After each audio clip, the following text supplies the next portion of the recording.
کہ absolutely not, اور آپ کا وزیر خارجہ یہ جا کر کہے مختلف جگہوں کے اوپر کہ ڈیپ پاکٹس ہیں جو سنبھال رہی ہیں, اور اسرائیل کے معاملے کے اوپر, پیلسٹائن کے معاملے کے اوپر ہماری ہارڈ لائن, تو یہ پچھلے 1-1.5 سال میں ہم نے دیکھا بہت ساری چیزوں کے اوپر ہم نے ہارڈ لائن لی ہے جس کی پولیٹیکل پاپولیرٹی پاکستان کے اندر تو بہت زیادہ ہے.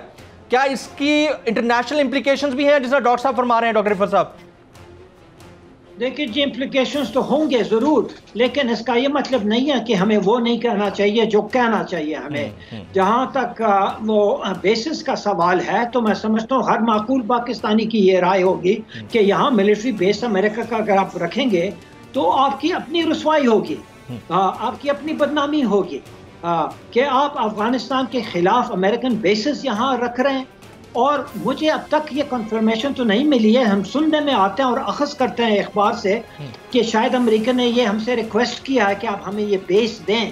مجھے اس کا علم نہیں ہے کہ واقعی انہوں نے فارملی ہم سے یہ ریکویسٹ کی ہے یا ہم ویسے اپنے لوگوں کو کہہ رہے ہیں کہ, اور ان کو یہ تاثر دے رہے ہیں کہ ہم سے ریکویسٹ کیا ہے اور اس کو ہم نے رد کیا ہے. اگر وہ امریکہ نے ہم سے ریکویسٹ بھی کیا ہو جس کے بارے میں 100% شور نہیں ہوں کہ کیا صورتحال ہے, کیا حقیقت ہے, لیکن قاضی صاحب امریکہ تو ریکویسٹ بعد میں کرے گا. پاکستان کے قومی سلامتی کے جو مشیر ہیں وہ بابانگ دول کہتے ہیں کہ جو بائیڈن اگر ہم سے نہیں ملنا چاہتے نہ ملیں, ہمیں کوئی شوق نہیں ہے ملنے کا, ساتھ میں یہ بھی کہہ دیتے ہیں گڈ لک بائیڈن. تو یہ بھی تو دیکھیں نا پھر اس کے ریزلٹس کیا پھر ہو سکتے ہیں. ظاہر ہے امریکہ کے تسلط سے تو باہر نہیں ہے جو اتنے انٹرنیشنل ادارے. یہ کوئی کرٹیسزم نہیں ہے. پاکستان ایک خود مختار ملک ہے, باوقار ملک ہے, ہمیں اپنی عزت پسند ہے, اور اگر بائیڈن کی طرف سے سرد مہری ہے تو بس بالکل ہمیں یہ کہنا چاہیے. بلکہ بتایا یہ جا رہا ہے جیسے کہ ہماری پوری کوشش ہے کہ خدا رہا کوئی فون تو آ جائے, کچھ ہم بالکل فون کے پاس بیٹھے ہوئے ہیں تاکہ وہ آ جائے, شاید اوروں سے بھی ہم کر رہے ہیں. یہ امیج تو پروجیکٹ نہیں ہونا چاہیے پاکستان کے بارے میں. ہم امریکہ کے ساتھ جو بھی پریزیڈنٹ ہو ان کے ساتھ ہم دوستی چاہتے ہیں. ہمارے پرائم منسٹر جو ہیں وہ ٹرمپ سے بھی ملے تھے جب ٹرمپ تھے, اور ابھی بائیڈن سے ملنے کے لیے بھی تیار ہے. اگر بائیڈن کسی وجہ سے پاکستان سے نہیں ملنا چاہتا ہے تو اس کی وجوہات کے بارے میں تو میرا کوئی زیادہ علم نہیں ہے. وہ کیا چاہتا ہے. Absolutely right sir, your point has been taken. جناب اشرف جہانگیر قاضی صاحب, سابق سفیر ایمبیسڈر, آپ ہمارے ساتھ موجود تھے, آپ کا بہت بہت شکریہ. ڈاکٹر رفعت حسین صاحب, سینئر تجزیہ کار, ماہر عالمی امور, آپ بھی موجود تھے, آپ کے بہت بہت شکریہ. نیشنل لیول پر پولیٹیکل سٹیٹمنٹس کے انٹرنیشنل امپلیکیشنز ہیں, اس کو قطعی طور پر نظر انداز نہیں کیا جا سکتا. ہم سوورن سٹیٹ ضرور ہیں, ہمیں اپنے فیصلے کرنے ہوں گے, لیکن جب ہم ببانگ دہل بولتے ہیں تو پھر ہمیں رد عمل کو بھی کسی طور خارج از امکان قرار نہیں دینا چاہیے. پروگرام سے جمیل فاروقی کو اجازت دیجیے.